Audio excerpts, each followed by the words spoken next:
felt like an outsider in a lot of ways, but I was like, Fitzgerald felt like an outsider as a Midwesterner on the East Coast, and like all of the ways in which you can differentiate yourself from the milieu that you're in is an advantage.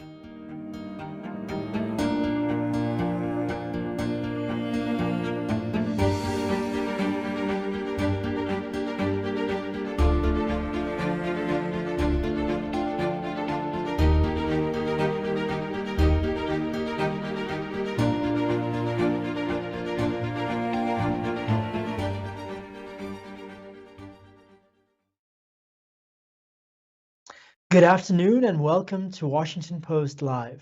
I'm Ishan Tharoor, a foreign affairs columnist here at the Post, and anchor of today's Worldview, the Post's daily column and newsletter on international politics. I'm thrilled to be joined today by Sanjena Sathian, the author of the critically acclaimed book, Gold Diggers, which is now out in paperback. Sanjena, thanks for joining us. Hi, Ishan. Thanks for having me. Great. Well, let's jump in. Let's start about a bit. Let's get to know you a bit better. Let's hear a bit about your personal story. As you said as we heard you say in this video, there was a moment for you where you recognized there was a kind of advantage in your feeling of outsiderness, and that and you kind of use that to your benefit. When did that awareness click in, and when did you feel that sense of agency in your complicated sense of self? I think that became really clear to me at a very young age. I grew up here in Atlanta, where I'm talking to you from, in kind of a very split life. There was the suburbs where I grew up in, that had a lot more kind of Asian American community and presence, a lot of Indian people kind of all jostling together. But I went to school around mostly white people. And you kind of had a choice early on to feel frustrated by being made to feel different, being kind of an outsider in school constantly, or you could just sort of in moments get over it and write about it. And I think that the instant I started writing in middle and high school, I knew that the outsiderness was an advantage, even if it didn't feel that way in day-to-day life. I think that the time it really started to feel like an advantage that I could wield was when I developed like more of an aesthetic and a voice. And that came later in my 20s, when I realized that it was fun to not just linger in the sort of sadness of being an outsider, but to have a sense of humor about it and realize that being an outsider can sometimes make people do ridiculous or funny or interesting things. Like that's when you can turn it into plot and art. You've talked about, I think the term you've deployed is this idea of conceptual orphans, that we are Indians in America, are kind of stranded between two worlds in a certain sense. And you navigate that quite cleverly in the book. You were a journalist as well, and you spent some time in journalism. What made you sort of more attracted to fiction writing, and what drew you, what did fiction offer you when it came to kind of navigating this idea of your conceptual orphanness? Well, as a fiction writer, I didn't have to go out and do person on the street reporting, which was great for me. I was not crazy about sort of the actual day-to-day work of journalism. I didn't love reporting. What I loved was that it gave me a way to ask kind of questions about the world. But I was really kind of most natively always a fiction writer. I think the very first work that I loved was fiction, novels, and short stories. My grandmother and my great-grandmother before her were and are translators. Translated from Malayalam into English. And so I grew up with literature being this kind of valued and important thing in my life. And I don't know, there's just a sense of mystery and metaphor that is accessible in fiction that I think felt necessary to me because I felt like I had to create the world that I was writing about. I had to create a voice and create an aesthetic for it. I wasn't ever going to be able to just represent what was around me, as kind of is the job to record faithfully in nonfiction. And the novel uses magical realism to sort of transmute reality.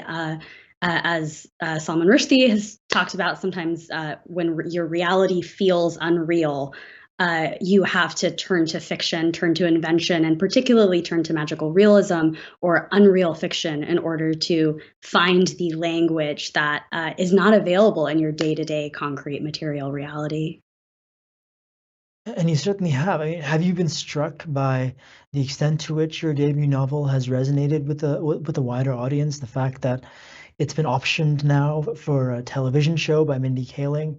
I mean, give us your thoughts on the impact that your book has had, and has it surprised you?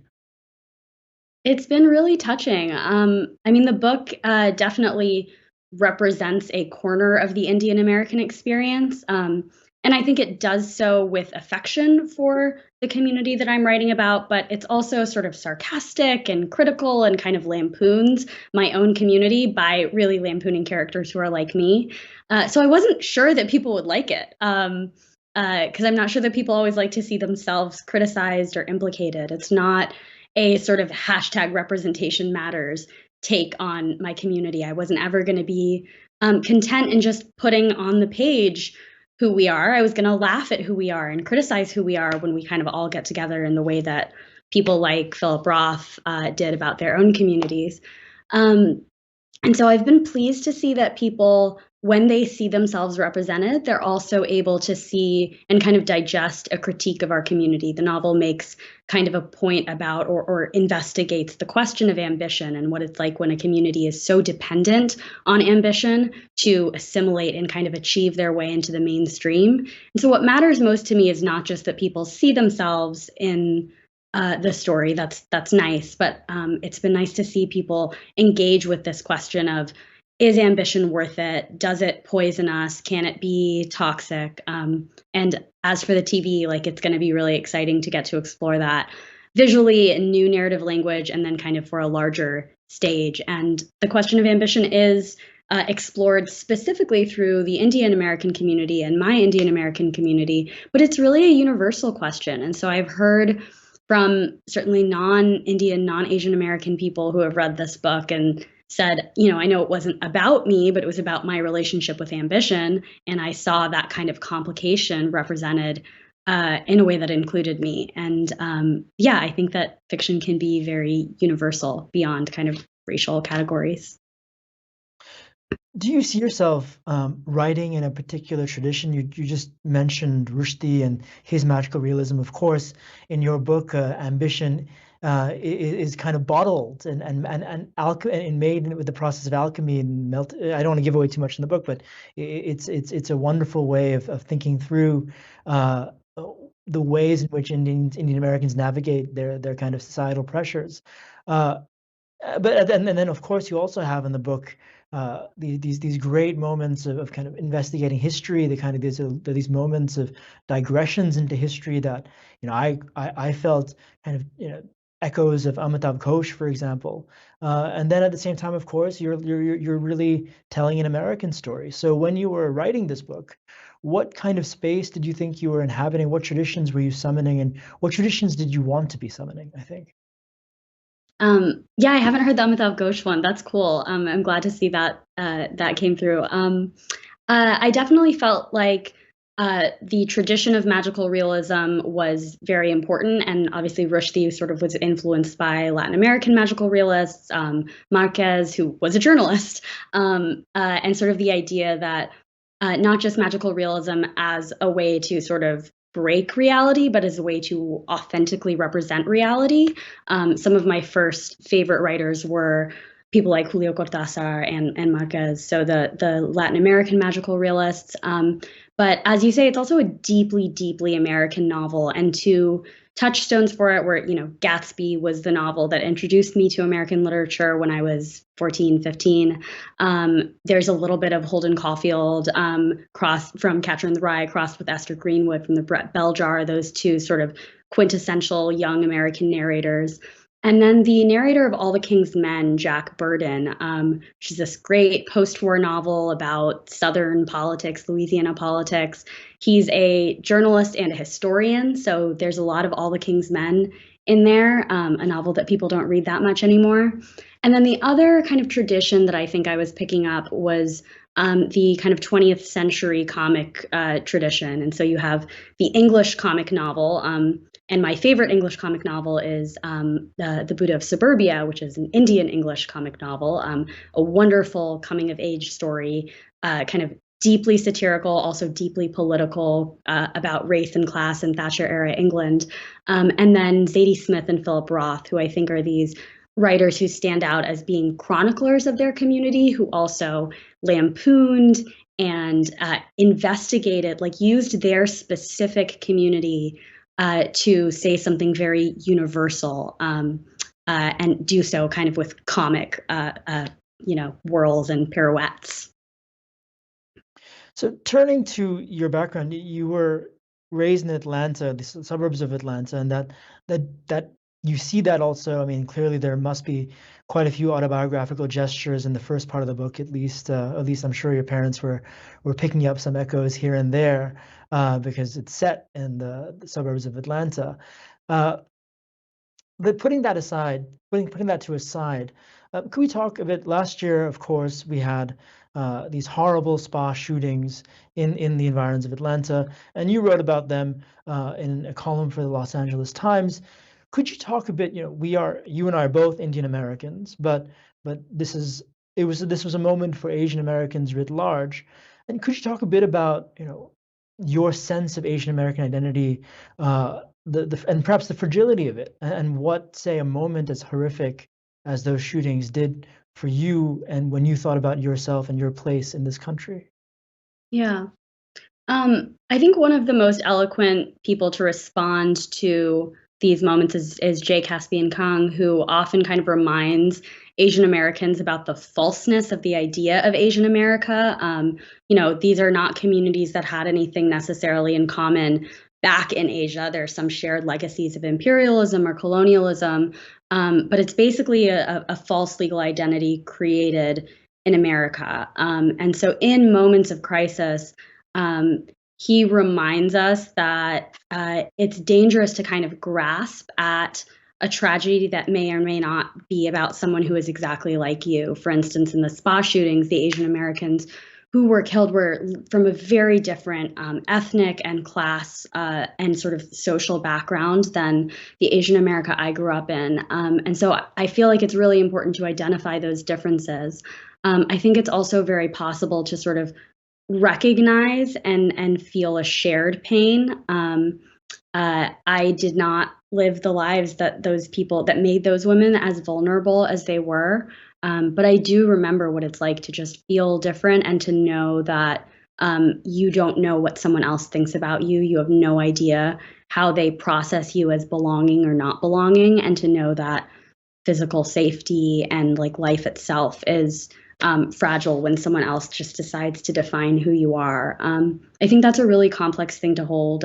Kathy Park Hong reminds us too. She's a wonderful poet and critic who posits this idea that Asian America, of course, it is false, but we can choose to opt into it as a kind of coalition, as a kind of solidarity. And so I think that a lot of Asian Americans, my age, our age, are rethinking this identity that maybe was like forced onto us by Scantron demographic bubbles, and saying, how can we both be really critical of it and know that it is not actually accurate, but can we find a way to make it work as a political identity that coheres and is cohesive? And obviously that's something that I'm sure we're all thinking about after this weekend and the California church shootings as well.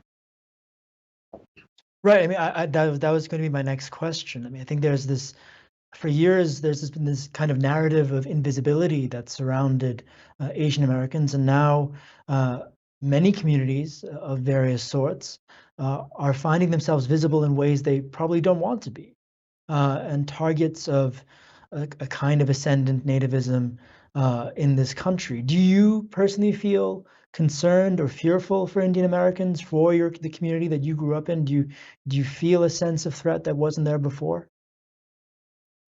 Yeah, I mean, I alternate, I think, like so many people. Half the time I feel like a totally insulated, privileged coastal elite, and don't kind of shoulder that sort of constant physical terror. I'm insulated by a lot of things, class, caste, a lot of stuff that mean that I am not as on the front line as someone who is working in a spa or in a liquor store or in a gas station. But then, of course, I mean, mass shootings are totally they're often random. I live in Georgia. It's very easy to get a gun. I don't think I'm different from a lot of other people, and being kind of aware and just knowing that parts of your brain switch on when you're moving through certain spaces in America that I know, like my white friends do not, that part of their brain just doesn't switch on. They don't have the extra awareness. I think as far as art goes, though, it's not that helpful to make art from that position of terror. And so it is especially important to me when I'm working to try and create a little bit of space to absorb and be informed by the fear and terror and anxiety, but also to have enough distance that my art is not like subservient to terror or hate or whatever you want to call it. I think in the Trump era, there was a risk of making, when we're still in the Trump era, there's a risk of making art that only responds to the moment and that is trapped by the moment. And I actually think one of the most radical things about art is that it can speak to, but also speak against a given moment. And it can be the place that is free of tyranny, where like comedy is still possible, where humanity is still possible, that it's not the news cycle. So to go to an aspect of art that may not be as freeing as what you were referring to. I mean, in the intro video, we pointed out how when you were younger, you had to deal with comparisons to the Simpsons character Apu. And I'm curious, this is obviously one of the most flattening, irritating cultural tropes that exist in this country about Indians. I mean, what do you make of, how did you deal with it at the time? And what do you think about this character of Apu that for a generation of Americans has come to be a stand-in for a kind of Indianness? Yeah. Well, there is a documentary worth checking out called "The Problem with Apu." I wasn't allowed to watch The Simpsons. I wasn't allowed to watch a lot of American television. If I did, I snuck it. So I never actually saw this representation. But it does stick with me, like being called Apu on a playground, being told, a friend told me that he couldn't be my friend anymore because my family prayed to stone. I mean, how ridiculous are these depictions, these ideas? They sting, they hurt, they make me, these days, they just make me angry.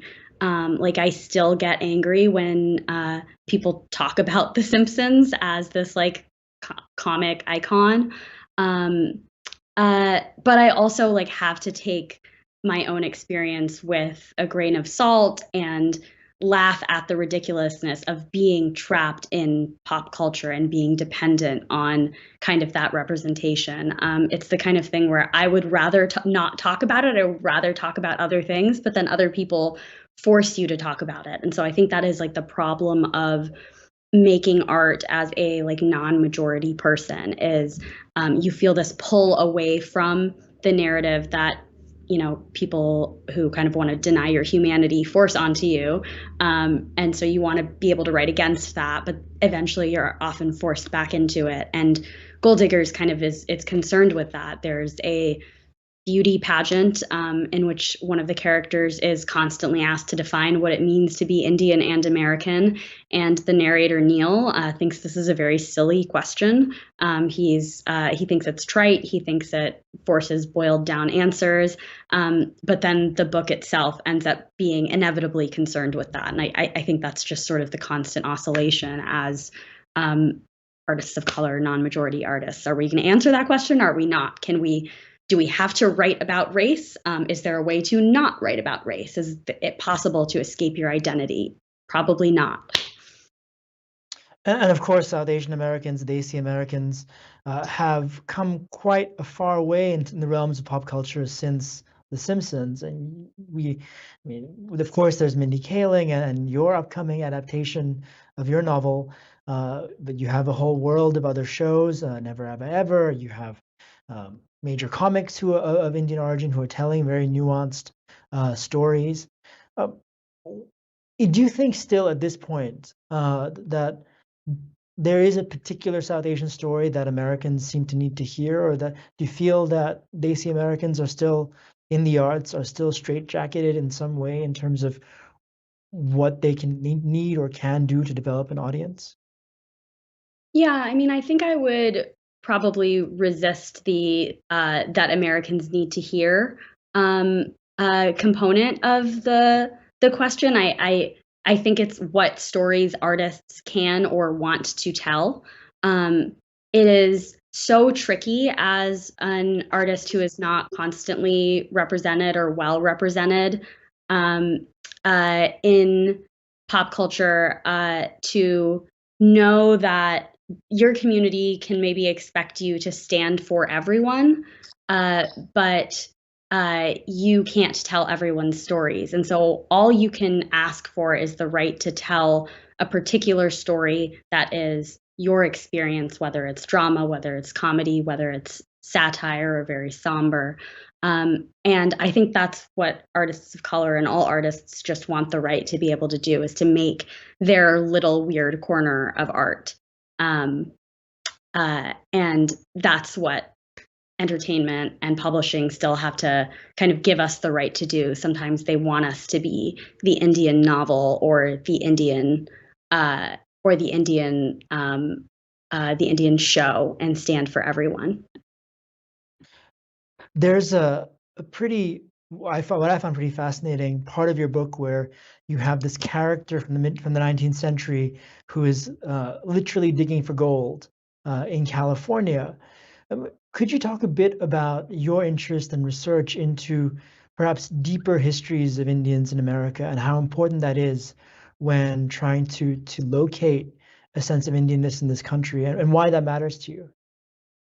Yeah, the my kind of answer in my 20s to what does it mean to be both Indian and American really did end up coming from history. There's a book that I always recommend to people called Bengali Harlem and the Lost Histories of South Asian America by Vivek Bald. I think it's being made into a documentary that maybe just came out. And I read that book, and it tells the stories of a kind of a working class South Asian diaspora, before we called it South Asia, Indian diaspora, of a lot of Bengali and Punjabi men, many Muslim, who jumped ship from like working on like East India tea company ships, working in factories. Some of them came as farm workers. And they kind of assimilated into America. They passed by kind of marrying into or taking refuge in communities of color, passing for Black and Puerto Rican men. And their history just adds this like really interesting texture. It's from before 1965 when the Hart-Celler Act was passed, and the kind of H-1B doctor, engineer, business person Indians who kind of define the modern diaspora. Before those kinds, my kind of Indians came, and just learning about that, reading about that, showed me that our history is much more textured in America than I think we've been led to believe. Arun Venugopal wrote very eloquently about this idea that we are actually a very socially engineered community. We were made the way we are based on kind of the needs of 1960s through 1990s immigration policy, the desire to attract knowledge workers. And so when you start to realize that the way we look is not on purpose, we are not inherently model minorities, then you can start to see sort of the facade of everything around us, how it's not inevitable that our politics would have to line up with just being upper class, wealthy people, how what it means to have a more kind of textured class history in the country. It just opens things up and makes you realize that we don't have to necessarily look the way we currently look. You've also written about the kind of the vast kind of variability of not just the South Asian American experience, but the Asian American experience. And is there a point, and you mentioned earlier that, we can opt into this Asian American identity. Do you think there is a point in America where we won't need to ever opt into this sense of solidarity or this sense of victimhood, as we've seen in some tragic cases? I mean, as you said, it is a very false catch-all in many ways. But what would the moment look like when we don't need to ever invoke Asian Americanness? Yeah, wow. If I knew that, I would be very happy. It doesn't feel like that's on the horizon right now. I mean, identity is hardening, and the conditions that force you to think about identity, that force us to think about identity right now, they don't seem to be changing. You sitting in the newsroom might have a little bit more of a sense of that than I do, but I wish I knew. So, in closing, what would you say to a younger, emerging generation of writers? Not that you're particularly old, uh, in terms of how they should look to find their voice. How should they, you have gone about this in such an imaginative and kind of heterodox way. What would you advise a younger, emerging generation of Asian Americans on how they should find their voice? I love that question. When I talk to students, I teach fiction. When I talk to students, I often talk to them about finding their literary ancestors, and this can come in a variety of ways. It can mean, as it did for me, trying to find some writers who like demographically overlapped with me, like Hanif Qureshi or Salman Rushdie. But it can also mean reading beyond sort of your identity category and finding people whose just sense of self, aesthetic, voice resonates with you. And that's what I found in writers like Zadie Smith and Philip Roth. So I think one thing that is really nice and helpful is to read beyond this moment. Don't just read contemporary fiction. Read contemporary fiction because you want to know what's going on now. But read fiction from 100 years ago, read fiction from 50 years ago, read mythological traditions. I think some of the best work that is being made today is as textured and complex as it is because it has an older language. Like it doesn't mean it's old fashioned. It's just in conversation with older literary traditions. And the more that you can draw on, whether it's like the mythology of where your ancestors come from, whether it's early novels from the 19th century, whether it's 20th century, postmodern metafiction, whatever it is, you can forge who you are from multiple traditions. And that is what has made me feel free to not just be one kind of writer, one kind of Indian American novelist. I just let myself run free on the sort of range of influences, and I think that's one of the best ways to feel like your identity belongs to you is to feel artistically free and read really widely, watch great films really widely. Thank you, Sanjana. Unfortunately, I think that's all the time we have today. Thank you so much, Sanjana, for sharing your views with us and your insights. And thanks to all of you for joining us today on Washington Post Live.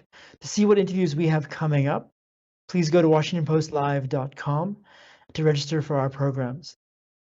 Thank you again. I'm Ishan Tharoor at the Washington Post.